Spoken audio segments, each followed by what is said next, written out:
There's no feeling more intense than starting over. If you deleted your homework the day before it was due, as I have, or if you left your wallet at home and you have to go back after spending an hour in the commute. If you won some money at the casino and then put all your winnings on red but it came up black. If you got your best shirt dry cleaned before a wedding and then immediately dropped food on it. If you won an argument with a friend and then later discovered that they just returned to their original view. Starting over is harder than starting up. If you're not ready for that, like if you've already had a bad day, then what you're about to go through might be too much. Feel free to go away and come back. I'll be here. Alright, thanks for coming with me on this trip. I'll understand if you have to take a break at any point. Just find a safe place to stop and quit the game. And don't worry, I'll save your progress, always. Even your mistakes. This game is a homage to a free game that came out in 2002, titled Sexy Hiking. The author of that game was Jazuo, a mysterious Czech designer who was known at the time as the father of B games. And B games are rough assemblages of found objects. Designers slap them together very quickly and freely, and they're often too rough and unfriendly to gain much of a following. They're built more for the joy of building them than as polished products.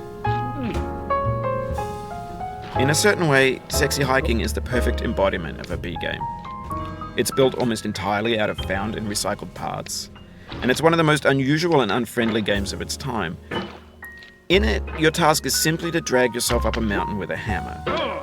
And that act of climbing, in the digital world or in real life, has certain essential properties that give the game its flavor. No amount of forward progress is guaranteed. Some cliffs are too sheer or too slippery. And the player is constantly, unremittingly in danger of falling and losing everything. Anyway, when you start Sexy Hiking, you're standing next to this dead tree that blocks the way to the entire rest of the game. It might take you an hour to get over that tree, and a lot of people never got past it. You prod and you poke at it, exploring the limits of your reach and your strength, trying to find a way up and over.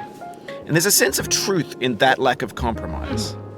Most obstacles in video game worlds are fake. You can be completely confident in your ability to get through them once you have the correct method or the correct equipment or just by spending enough time. In that sense, every pixelated obstacle in Sexy Hiking is real.